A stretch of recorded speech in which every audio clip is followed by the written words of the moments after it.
welcome to our beloved parishioners. I'm Bailee. And I'm Ashley. And this is Praise Be to Pod. Thank you so much for joining us. Thank you. We're new to not saying it together because we realized it was so cringe. Yeah. So I didn't quite know what to do. No problem. I used to fast forward when I was reviewing. And I can't listen to say it. Praise be to God. In the inflection I would do, ooh. Can't have it all. Bailee, what's on your heart today? Okay, so I actually have a very special announcement to make. Ooh. So as you know, Ashley and I are trying to grow this podcast. So we've been brainstorming different ideas we can to increase our reach. And we are announcing a little campaign we're doing called the Parishioner Publicity Announcement. Yay. So what we're doing is we are calling on all of our faithful parishioners. If you are a faithful listener of this podcast, then you are a parishioner. Mm-hmm. We're calling on you to help spread the word about our podcast. So if you go to praisebetopod.com/parishioners, we have a series of like little paper or download, I guess, flyers. Yes. And if you want to download them and post them wherever you are, we've been posting them at like coffee shops, breweries, on like telephone poles, on government buildings. Just kidding. That would be illegal. On church buildings. Yeah, on churches.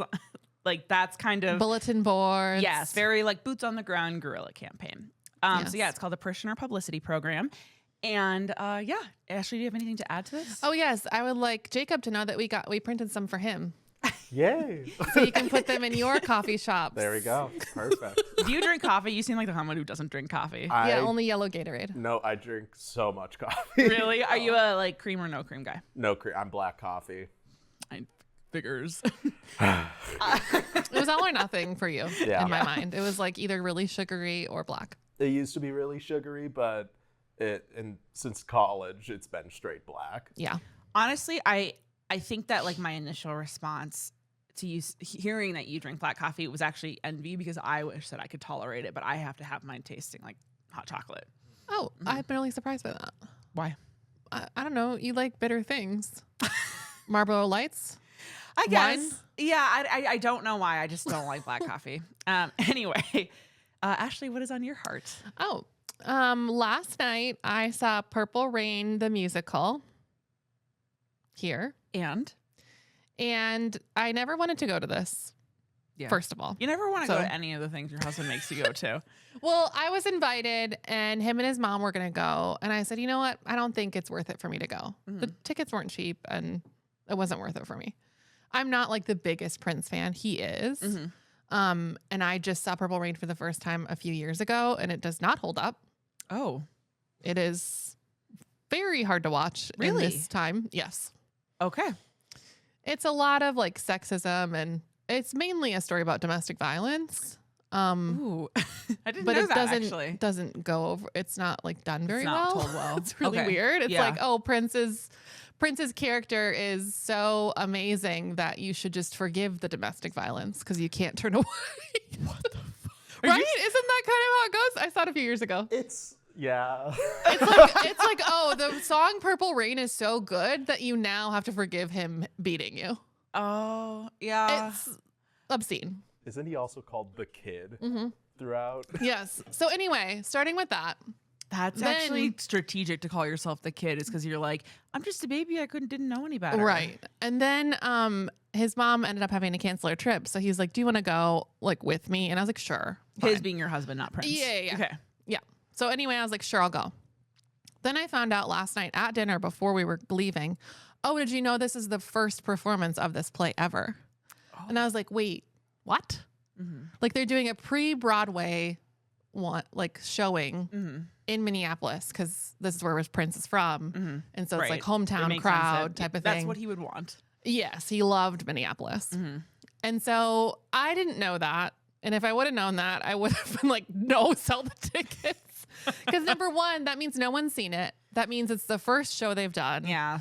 That means it's going to be all the crazy Prince people from Minneapolis, which is like a wild crowd that I am not interested in being around. Mm-hmm. And all those things were true. Yeah. So when we went to the show, the director comes out. Well, first of all, like it was really hard to get in there. Mm-hmm. They didn't have their security figured out. Like no one got in there on time to even like make the show to start on time. And then the director came out and was like, this is only the second time we've gone through the whole show. I was like, Really? Oh, no. That's wild. Yeah. So there's just like a lot of things that they need to clean up, even in the script, even like the actors didn't really seem like they were acting. It seemed like they were just trying to like remember everything because it was their first time, you know, like there's just like a lot of glitches. Yeah. The performers it was amazing singers. Like, of course there was a lot, anytime they were singing, it was great, but the dialogue was way too long. Like it was just, it needed, I wouldn't recommend going to the first of anything. Yeah. Like it's going to be basically a practice, you know? I think that some people do like to be like the blueprints versions of stuff. Like I remember going to a few shows in LA that were like stand-up comedians who were like had a Netflix special around the corner, but they wanted to test their material. Right. Some of it like flopped, some of it didn't. Yeah. That was really fun. That felt like being on the inside. Totally. And they're like looking for the audience feedback. Yeah. You know, like at this scenario, it doesn't matter what they do, because if they are singing a Prince song or there was a Prince character on stage, these people are going to love it. Are going to love it, yeah. So like I was definitely in the minority of like, oh my God, when is this going to end? Right. But anytime they sang, or like a lot of stuff was so cool, like there was just glitches that, you know. Yeah. And my time just feels so precious right now. I was like, I really wish I was spending 4 hours doing this. Yeah. Yeah. Oh my God. And there's been an urban myth going around for quite a long time that I've heard that the Twin Cities is #1 behind New York in number of theater seats per capita. I have heard that we have the best theater in the country apart from New York. Yes. And I was like, is this even true? I think it literally is. I've like heard this so often. And when I went for references today, it's not. It's like we are impressive for Minneapolis, but we're not like at the top per capita. Like there's so many ways to like skew that data to make that true. It is surprising. Like Minneapolis does have a ton of theater shows, a ton of theaters in general. And like also the state gives a lot of money towards arts and cultural heritage funding. Yeah. Which is crazy. And the University of Minnesota has an MFA theater program called the Guthrie Theater Program. And it is one of the most competitive elite theater programs in the country. It's more competitive than NYU's MFA in theater. Wow. And it rivals Juilliard's. Wow. So like it is, and it's very hard to get into. Yeah. So I think that as far as like, it's more like theater education and like learning theater. Yeah. Like here is where to do it. Yeah. Before you move to New York, if you wanted to do. And I mean, there is like theater. A huge arts scene in general, like a lot of great museums, there's a lot going on in the Twin Cities, but it's just funny. Like I always thought, well, that must be true because I've heard it so many times. Right. When I looked it up today and I was like, that's kind of true, kind of not true. Maybe it was at one point in time. Yeah, like in the 80s when they started this campaign. Oh, okay. And it was like in a local magazine just to like draw people. Oh, okay. To like the Chanhassen Dinner Theater. And like, it's cute. Yeah, that's where Amy Adams got her start, was the Chanhassen Dinner Theaters. Wow. Yep. Not crazy? Fun fact. Yeah. What about Steve Zahn? I don't even know who that is. Minnesota Steve Zahn? No. Oh, you would know if you saw a picture of him. Okay. He's the best. I can't believe you don't know Steve Zahn. Like, what's his like big... He's the dad in Diary of a Wimpy Kid. Oh. I haven't seen Diary of a Wimpy Kid. I think of what I just saw him in. Okay, we talked enough about this. Yeah, for real. Do you have any trust and obey recommendations? I do, and it's actually super on brand for what we were just talking about. Amazing. Yeah. So this is not like a new series, but it is my favorite TV of all time. And I was late to it, so I just started watching season 5, but of the TV show Fargo. Okay, I've only watched a couple seasons because everyone told me to stop. Well, I would agree that after season 3, like I wasn't super engaged in season 4, but I have heard that season 5, which is what I'm watching right now, and it's already very enticing, is so good. Okay, and is it its own story? So like I could skip the other ones? Well, kind of. It's an anthology, but you could still skip the other ones. But there are like Easter eggs of previous seasons because it's all in the same universe. Right. But it's not. It's more just like for viewer entertainment to be like, oh my gosh, that's a character character that was like a child in one season is an adult in another. Okay. But it's not particularly relevant to enhancing the story. It's just more exciting. That's what an anthology is. What is the time period? So the season 5 is 2019. Okay. Yeah. So it's super fun, but like they scan all over Minnesota history. But yeah, I love Fargo. I think it's so fun. Season 1 is my favorite. Of course. Billy Bob Thornton is one of the best villains aside from Javier Bardem in No Country for Old Men. So that's, Fargo, this TV series isn't Coen Brothers, but it's inspired by the Coen Brothers. Okay. But yeah, they know how to do villains. They're great. Wow. Mm-hmm. I stopped watching after the season with Kirsten Dunst. Yeah, so that was the one I stopped watching after. Yeah. Wait, no. It was the one after that I started watching. Mm-hmm. That's a good one. Great. The Butcher of Laverne. Amazing. I always need another show to watch. Yes. Speaking of old shows, Nurse Jackie finally came to Netflix. Okay. And I've been wanting to watch it. It's like a show. It's a Showtime show about a nurse, and it's the actress who plays the wife in The Sopranos. Mm-hmm. Edie, what's her name? Falco. Edie Falco. Jacob always our knows. Fact checker. Yes. She's great in The Sopranos. Amazing. Did you ever watch Sopranos? No. Oh, you should watch it. You'd love it. I'm afraid to say no to like things I haven't seen or that I don't know about because I feel like y'all are gonna come at me. Bailee. Only Jacob. Not me. I think I'm fair to you do it too. I recently watched it. Anyway, I've been watching Nurse Jackie. It's about a nurse who is addicted to pills. Mm-hmm. And it's great. I love it. Yeah. Yeah, I would probably really enjoy that, actually. It's like definitely a Showtime show. Like, you don't really need to pay attention that much. So it's not like Requiem for a Dream or something intense like that. Okay. No. It's more like Grey's Anatomy meets some addiction. Okay. Yeah. Love it. Mm-hmm. That sounds super palatable. Yes. Okay, now we have a game next. I'm not supposed to look. So I'm going to close my laptop. Yes. So real quick, I just want to introduce kind of what our topic is today. So we are doing a part 2 on our topic on family conversations around Thanksgiving, particularly if you have a evangelical or alt-right background. Mm-hmm. So we are continuing on the conversation today, but to kind of prep us a little bit, I came up with a game for us, and I call the game QAnon or Nah, which I know is a stretch, but hear me out.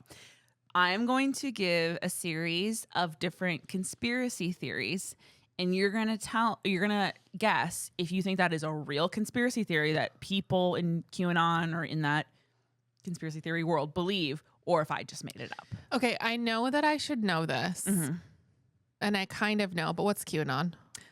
It's like the I think it was like a guy in his basement that like reports to this like some type of like page or something, but it basically inspired a lot of the conspiracy theories like voter fraud and things that like fueled the alt-right. Do you think that it is Russia? A Russian troll farm? It's possible, but it also like sounds like a lot of people I know. So it's, I mean, it wouldn't surprise me if it's someone in my family who's Q. Okay. And it's anonymous. That's why it's QAnon? Yes. Okay. So I'm going to go ahead and give the scenarios. Ready. Okay, so here's the first one. Joel Osteen is on the Epstein list. I'd believe it. So you think that's a conspiracy theory? Sure. It is not. Yet. Yes. All right. Joe Biden did not win the 2020 election. He was actually executed in 2020 and replaced by a robotic clone. No. It's a real conspiracy theory. Yes. At first, I was like, oh, maybe. Then it just got too crazy. I know. It literally is a real conspiracy. Well, why wouldn't they do a better job at making him a robot? I don't know. I think that like he couldn't even continue. The theory is that there are some like clips of him where he looks slightly different, but it's clearly just a lighting difference. But people don't know anything, and so then they just make up shit. Well, they can go back to our first podcast and show the lighting on that one versus this one and how different we look. Maybe they're gonna start a conspiracy theory that we have robotic clones because we were. I would executed. give mine a better jawline. Okay. If I could do that. For real. Same. Okay, here we go. Donald Trump is engaged in a secret war with an underground satanic cabal of pedophiles involving large parts of the DNC in Hollywood. He plans to put them in Guantanamo Bay. Yes. Yeah, it's a real conspiracy. It's called The Storm. Okay. It's very apocalyptic. Okay. Also, man, you're really playing with fire with that because, like, you're pretty much on the, not you, but like, like Trump, because I'm just like, you're literally probably on the Epstein list and you're going to like tout yourself as like the, like, big warrior against pedophiles. Like, yeah, it's just like church. It's a little hiding in plain sight, if you ask me. Okay, here's another one. So this one is about a tactic called adrenochrome harvesting, which is related to the cabal that I just mentioned, but it's where they harvest a chemical out of children by when they're torturing them, called adrenochrome, which gives them eternal youth. Okay, this sounds like a Marvel movie. Right. Number one. Number two, what is the cabal? I thought that was fake from Alias. This is just like a satanic cabal that's like Hollywood and DNC elite. Cabal is just a word for like cult? I think so, but it's more like spiritual and occultic. Oh, They're like okay, Satanists. because in the show Alias, which is way before your time, the cabal was like the villainous country's mafia. But that would, I guess, make sense. I think maybe it's just like the I guess like side group or like the puppet master. Okay, I think this is a great theory. So yes, it is a theory. In fact, there are people in my family who believe in adrenochrome. Where harvesting. Are these children coming from? They're trafficked. Okay, from I don't know, probably like not in this country. I mean, or do they think it is in this country? I think probably both. Okay. Yep. Okay. Moving along. Here's the next one. Wayfair Furniture is a vessel for human trafficking. Oh, I've seen this a lot. Yes. Yep, in the cabinets. That was one. Yep. Okay. Trump is actually the prophet Elijah resurrected. Oh God, no. Yeah, no. Oh, thank God. All right. The Obama Foundation planned the COVID-19 pandemic. Of course they did. So you think it is? I think it is a theory. It is not a theory. Oh, It was okay. actually the Bill Gates Foundation. Damn it. That's the theory. Wasn't Bill Gates like on their side? I don't think so. I mean, I don't know. Maybe now. That was like the original theory that he planted it. Okay. The QAnon shaman from January 6th has been having a secret and steamy affair with AOC.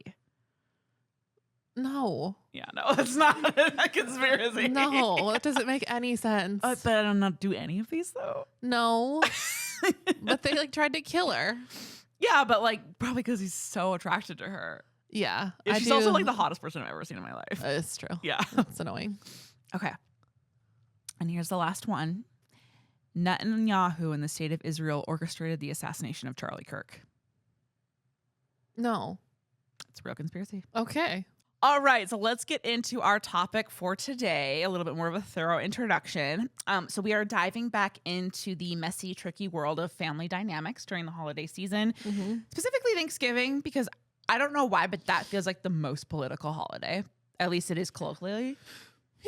Yeah. I mean, but Christmas can be too, for sure. In part one, we unpacked a little bit what Thanksgiving and other holidays around that time of year can feel like when you're a former evangelical, sitting across the table from hyper-religious or alt-right family members, especially with Christian nationalism on the rise. That can be particularly tough.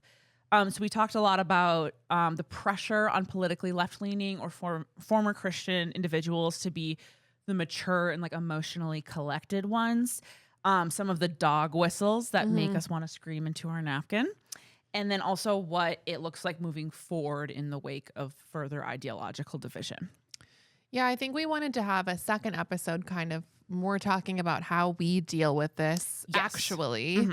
And then we're timing this to launch the Sunday before you'll be on that long drive home. Yes, you can listen to it. To see your family members. So hopefully it's helpful, and we don't have the answers, but we just want to talk through, things you might be thinking about or, how hard that is. I would agree. This episode is more of like, it's less about like, here's how to do it and more like, I don't know how to do that, but maybe if I talk about it on a platform, it'll come to me. Yeah, like maybe just thinking about this will help kind of give you a strategy. Yes. Yeah. And also if you have any tips, please send Totally. them in. I am desperate. Yes. Okay.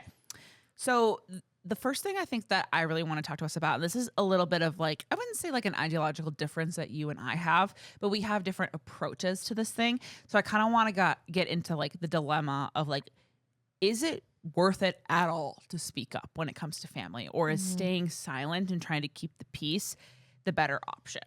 And you and I kind of come from slightly different like tactics and approaches to that. Would you say? Yeah. What is your take? Good question. Mine is like, I think both me and my parents and my whole family is kind of like, don't ask, don't tell. Yeah. Sadly. Wow. What a deep dive. Deep dive. And I think everyone assumed that we were all in the same place for most of our lives, because we were. And I think that I'm definitely an outlier in the family. Do they know this about you? They do now. Because of this podcast? Yeah. Okay. I have said like a couple offhanded comments to my dad, and he, knows, but we don't really talk about it. And my mom is a little bit more open, where she wants to have conversations and she's interested in why I think the things I do. And that's easier. Okay. Yeah. Gotcha. So like, but in general, like when you go home, you don't really engage. No, I try not to. Is that more of like, just because like that is the practice in your family, or do you think that that is the best approach? Is it strategic? I think it's very Minnesotan. Yeah, for real. To just avoid conflict and keep the peace. So I think that's like cultural. It's very Scandinavian. And that's just what I've always known. And also like, I don't really think anything's going to change. Yeah. So unless somebody is open to understanding me, I don't want to just talk about the topics. Right. We both have the armor, ready. Yeah. Do you kind of view it as like no matter, like we're going to get it. If we get into this, like we're not going to get anywhere. So I might as well save us. Like, and we can at least have like a somewhat pleasant holiday experience. And so it's like not particularly worth it. Yeah. Okay. That makes a lot of sense to me. And I think if I ever thought my family was treating people poorly, it would be different. Right. But they're not. I think that I've seen all of my family be very welcoming to anybody. And I think their ideals maybe haven't faced the reality of the people that it entails. Yeah. And that's why mine have changed. Right. And so I know that if they went through the same things I did, maybe it would be different, but that's not an opportunity that they'll probably experience. Yeah. Well, that makes a lot of sense. Yeah. I feel like, so I totally get where you're coming from. And this is like a war I'm having with myself, because in the last few years, I feel like I've stayed more silent. Mostly because like I was an eldest daughter, and I was like the only liberal person in the family for a while. So I was caricaturized as like the really opinionated, aggressive feminist. Right. And I think that I was opinionated, but I wasn't any more than anyone else. But I stood out like a sore thumb because it was a different set of opinions. Yeah. But I've really tried to tone it back. And I think that there was a time where I thought that if I behaved really collected and was like demonstrated a lot of self-control, clearly like entered conversations with just wanting to understand and have a good time, that I would gain some trust back with my family, because it would solidify that like Bailee means well. She's not just here to like be divisive inherently.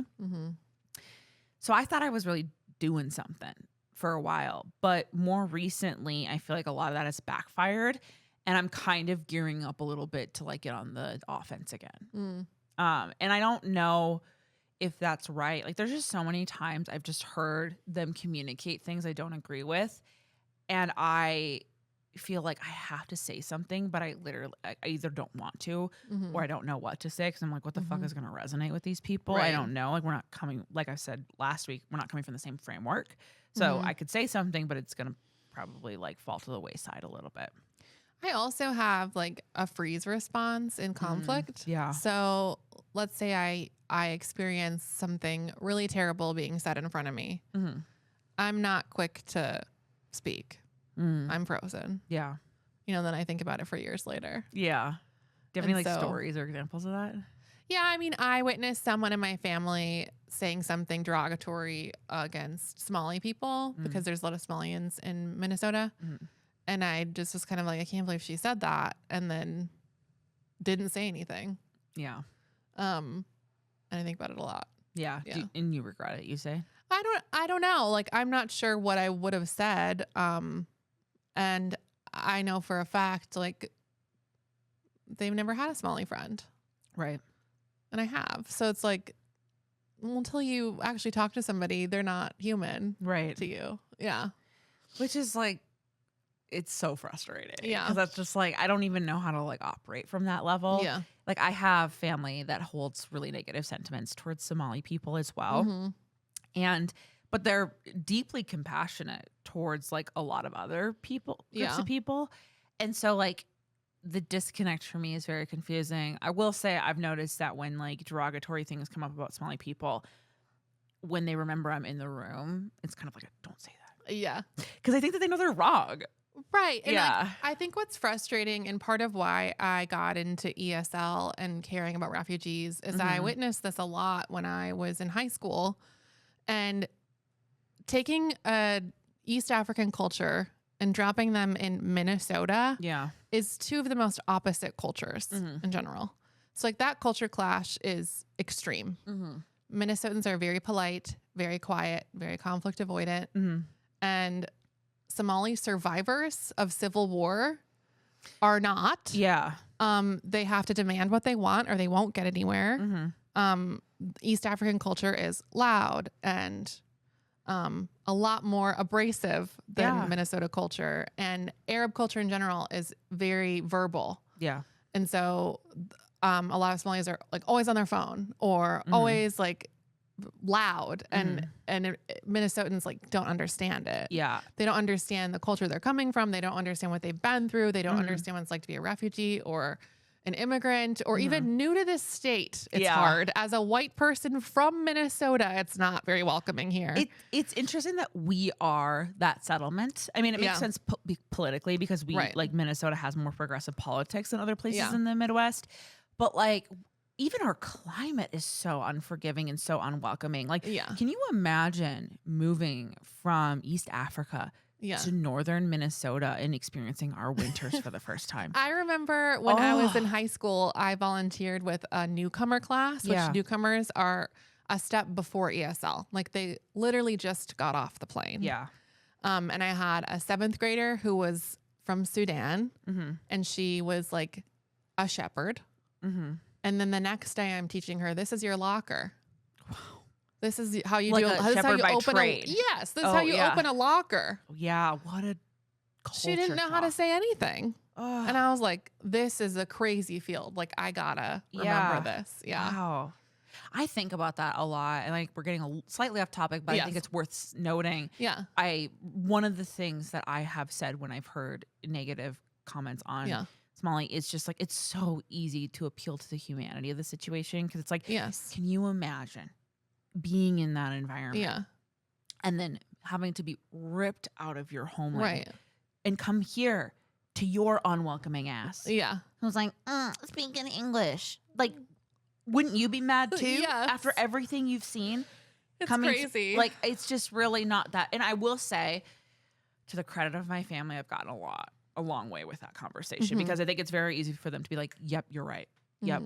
Because I think that they like to think of themselves as kind people. Right. And it's really hard to say you're kind and then also be discriminatory against an entire group of people. So I remember thinking when I experienced this, like, oh, if there was just some way to educate the community better. Yeah. Like if there was some way to educate like cultural norms better when someone's immigrating, like all of these ideas that was like, it's so simple if we helped with the cross-cultural immersion. That's the part that like really needs help. Yeah. And haven't solved that one yet. But that was like my heart for it. It's like if people understood better, there wouldn't be so much fear and racism and, you know. There's like a ton of like misinformation and fear mongering too.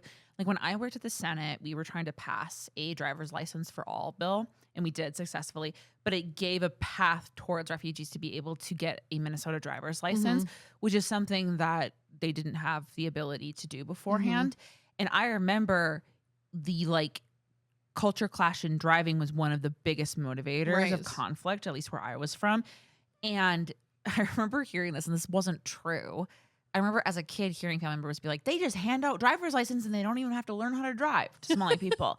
Because they'll just take the test. Yeah. And I'm like, that literally wasn't true. I was just like, they can't get driver's license. And so to drive, they have to break the law. But you have to drive in this state to get anywhere. Yeah. Like, it's just obvious. But I remember when we passed that bill, it was like, this is an opportunity for people to learn safe driving practices. And then like, this is better for everyone. Right. And I remember talking to my family about it, and like, we just literally thought that they could go get a driver's license. I'm like, they literally could not for a really long time. There's so much misinformation around it. It's wild. Okay. So are there times that you've stayed silent and you regretted it? Honestly, yeah. I feel like I've really lost the plot recently. I used to speak up a lot, but it felt easier to speak up because, like I've said 1,000 times in the last couple episodes, we were working from a similar framework. And so I knew that we had an aligned belief in like the betterment of like Americans and humanity in general. And so I was able to pull on that. But I feel like we literally are operating from different realities now. And that's really tough because, like, how do you argue with someone who just, like, literally doesn't believe history the way that you believe history? Yeah. And, like, current, like, they don't even think, like, if they read something in the news, they don't even necessarily believe it actually happened. So it's just, like, we're operating from a different thing. But I remember visiting some family recently, and they brought up politics. And I had just been in my line of work really impacted by a policy decision from the presidential administration. And so I was extra on like spicy. I'd almost lost my job. Yeah. So I was extremely afraid. I was being directly impacted by policy in a way that I had never been so viscerally impacted, which, to clarify, it says a lot about my privilege that it's taken this long. But yep, that's how privilege works.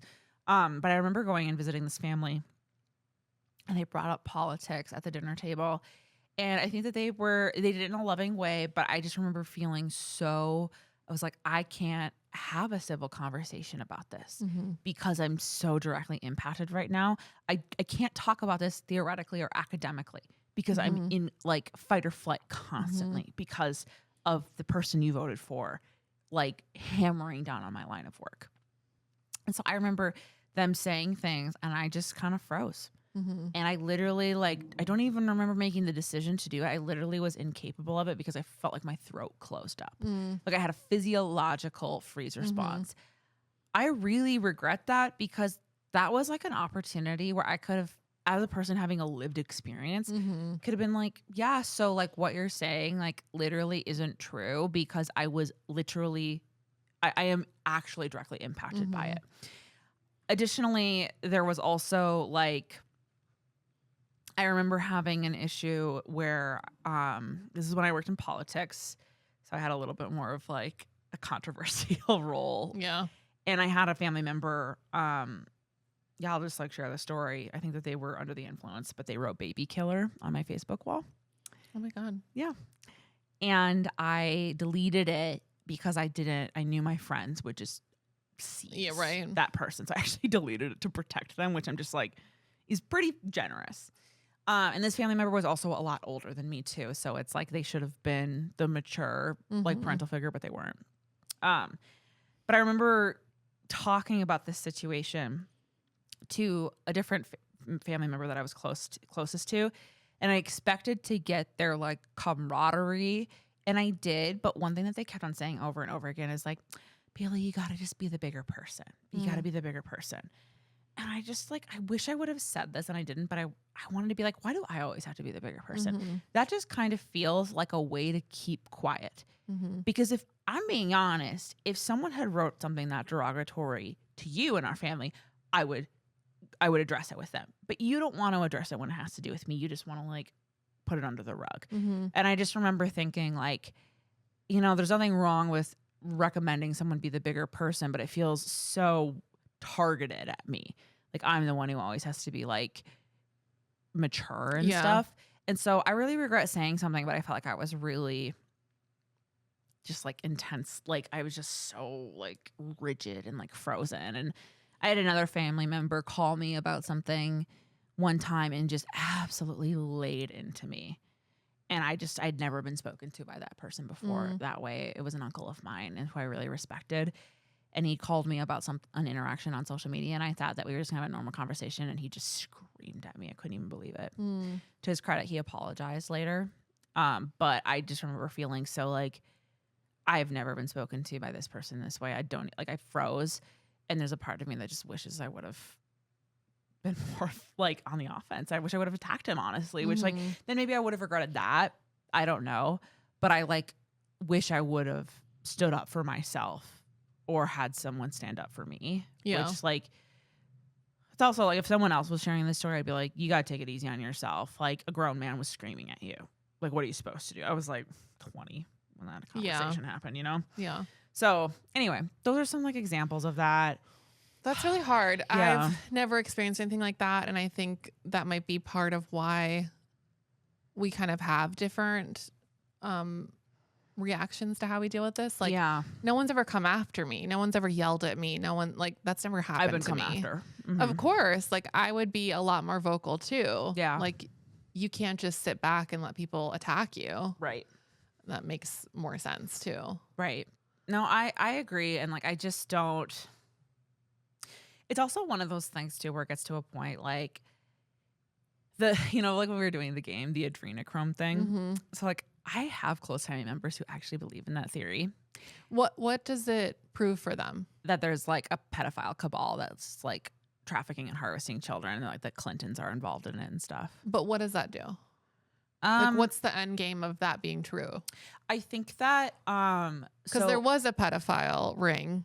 There is, yeah, and I think the part of it's like a half truth. I think if I had to guess, and this is a lot of stipulation, I have heard a lot of these like anti-trafficking Save the Children campaigns on the far right linked to they look when they're listing off like the ways that like children are harmed, they also include like the drag queen story time or like LGBTQ stuff. Like they're talking like they act like it's being like forced down their children's throat to like believe that they're gay. And they just like throw all of these issues together and they lump them with something as egregious as human trafficking and pedophilia. And if I had to guess, it's to associate queer people with sexual violence. And so I think it's a strategic comms plan to villainize LGBTQ people. It's such a stretch. Like, what's up with the Clintons? I mean, it's such a fucking stretch because the Clintons are like on the left, but like, I'm just like, the Clintons are just an example. I just want to, I know we all know this, but I just want to say, I have seen far more stories about pedophiles in a church, literally, than pedophiles at a drag brunch. I have never heard of a pedophile at a drag brunch. Me neither. I'm sure one exists somewhere. Maybe. But far more exist in high control religions where people weren't allowed to express themselves. Yes. I think, okay, I'm going to be honest. Like I remember arguing with my mother about this one time. And this is kind of how it went. But she was talking about, so she's very political. She was in DC for this. She's always in DC. I think she's actually in DC like right protesting. Now. Protesting or being involved in like, she's always at Mount Vernon specifically. I don't know what's going on there, but I literally check her location. I'm like, why are you in Mount Vernon? Oh God, you got to unfollow that. Stealing the Declaration of Independence probably. But she's just doing like alt-right religious, like grassroots work with some of her friends. It's nice to see her in a community, I guess. But her, like, she was talking about this Save the Children rally that she was going to, which I was like, I don't really fucking know what Save the Children means. And I remember pushing back on it, and her like response was like, do you not believe in saving the children? And I'm like, do you not realize that like you're this is like a lose-lose situation, because if I argue against this movement, you think that I'm coming after children. The problem is not that I have an issue with the Save the Children movement. The problem is that you are lumping in LGBTQ people into like the predators against children. And it's probably because LGBTQ people are really hard to villainize now. So they're trying to find a new way to do it. And so there was a really long period of time where they were like trying to like preserve, like the far right was trying to preserve the like like the sanctity of marriage, but I just don't think that works globally anymore because I think enough people, even on the right, were like, people should just be adults to be able to do whatever they want to do. And so they reframed the issue that it's like predatory against children to, I think, rally people on the right into like being like, if you let this happen, they're going to come for your kids next. And they already are. So that's where I think all of the like trafficking shit comes into play.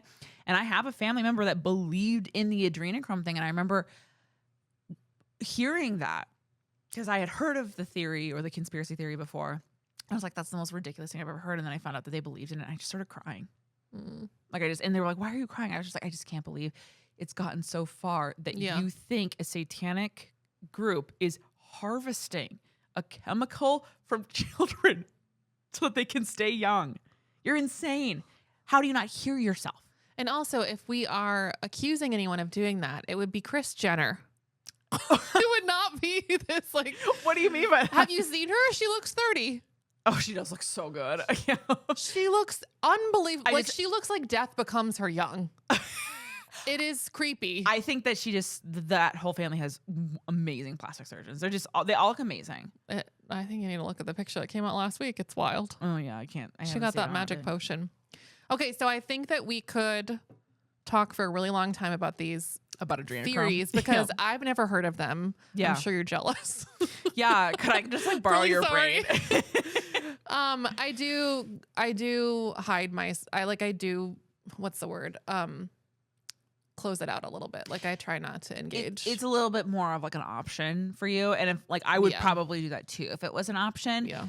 I also like one of the benefits of growing up the way I do is that like I was imparted with a strong sense of duty. Yeah. For right and wrong. Yeah. And I truly like that's I think where like I just think that I have to do something or I will not have the proper legacy. Yeah, that would be really inflammatory because you're like, wait, I've been told to have all this duty and I do, but like now we don't agree on what is right and wrong. Yeah. So what am I supposed to do now? Like that's really confusing and frustrating. It's extremely confusing, but it's also not uncommon. I think that a lot of people, even in stories, are prepared in their background and their upbringing by their family to eventually be the baton to like take them to the next place. But like the former generation couldn't. Yeah. Like, okay. Sorry. Oh, did I cut you off? No. I was going to say, like, if we do engage in these conversations, do you have any like tips on what to do and not to do? Well, I don't know if I have outright tips, but I could talk about like what I've been wrestling with and so I can share. So I think that like if you do want to engage, you do have to pick your battles and pick your moments. Right. And I've tried to figure out like what is a battle to pick and what's not. And a general framework that I use is like, is it harmful to a marginalized person? Is what they're saying hurtful to other people? Can it manifest in hurt?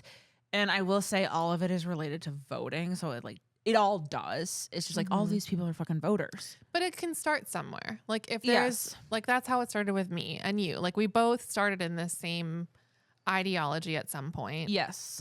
We all started the same framework at some point and it splintered. So like what was that splinter? I think realizing that helps think like if they have compassion over this group of people, maybe it will continue to grow. Yeah.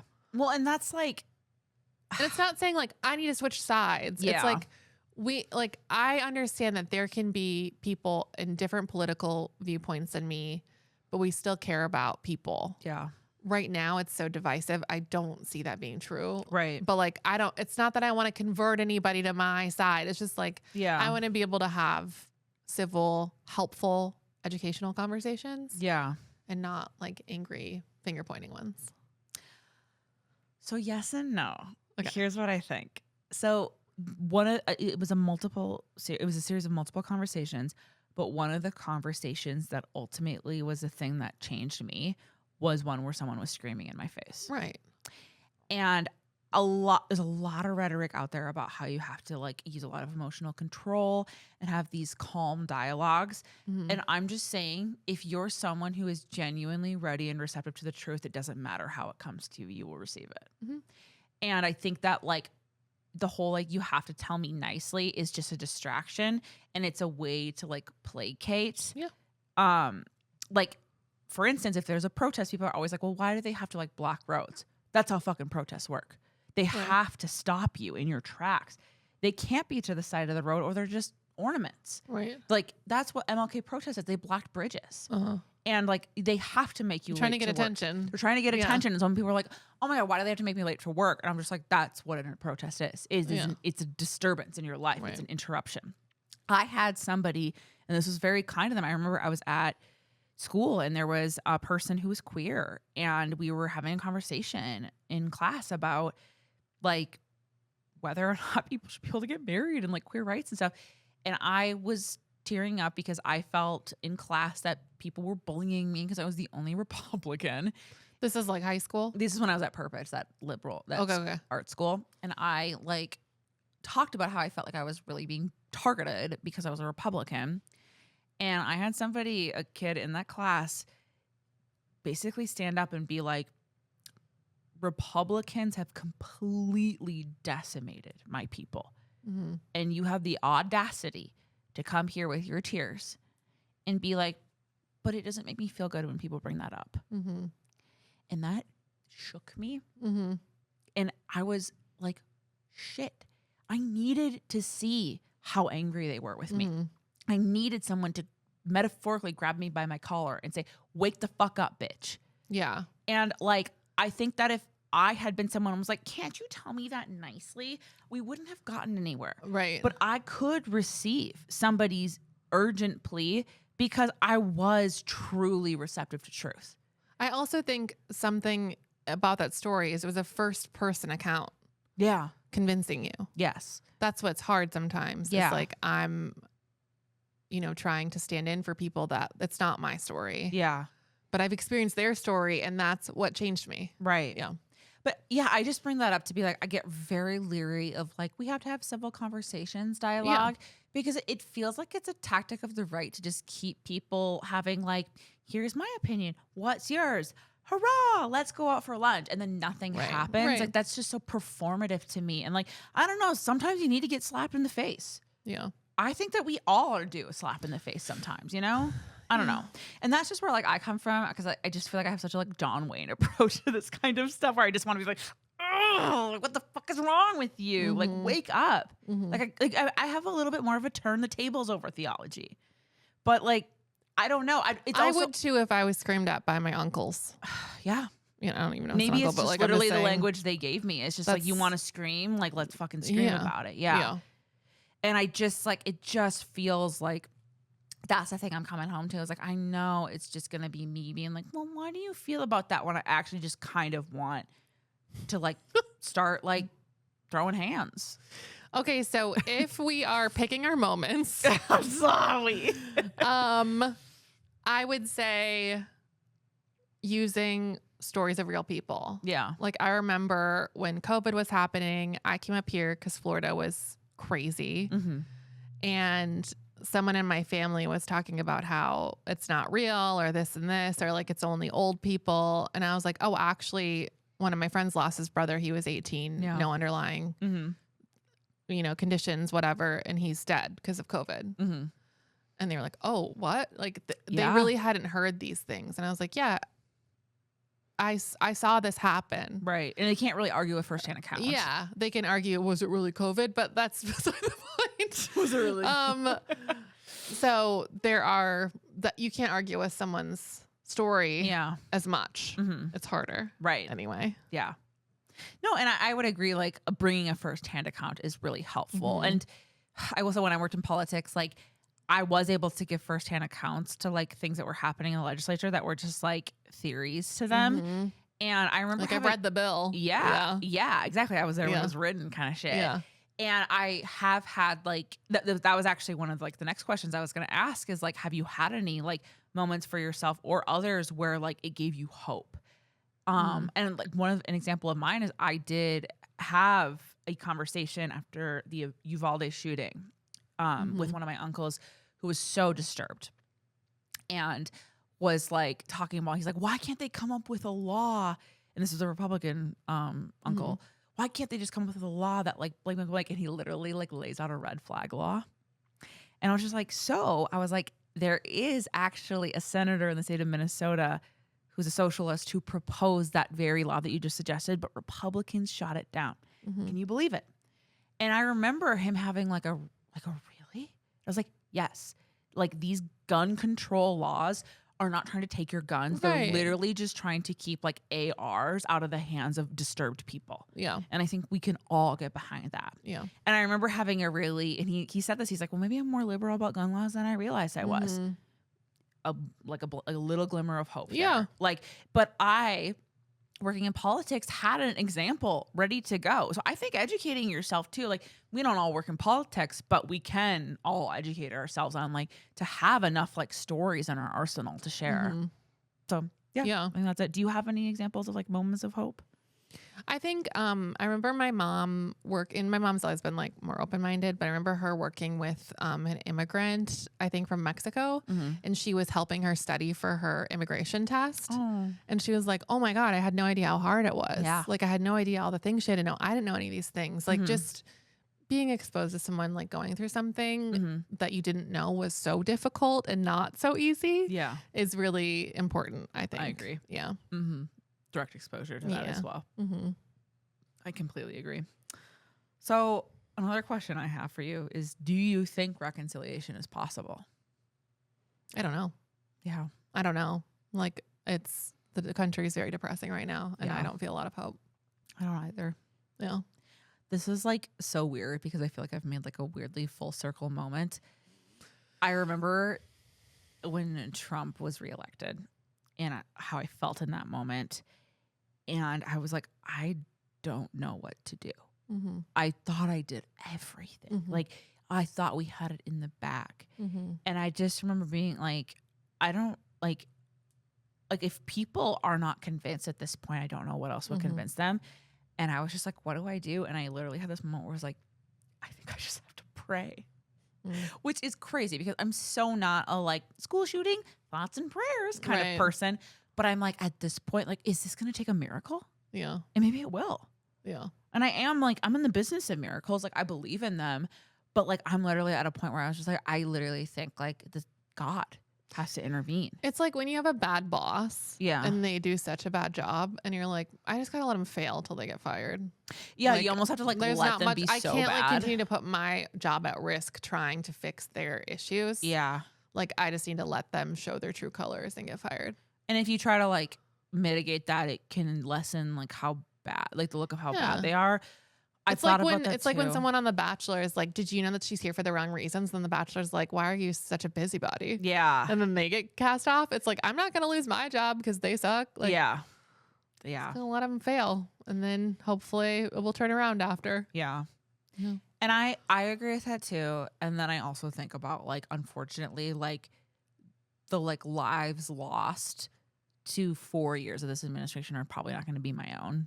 Yeah. And that also feels where it's really terrible, where it's like, I need people to see how wicked this man truly is.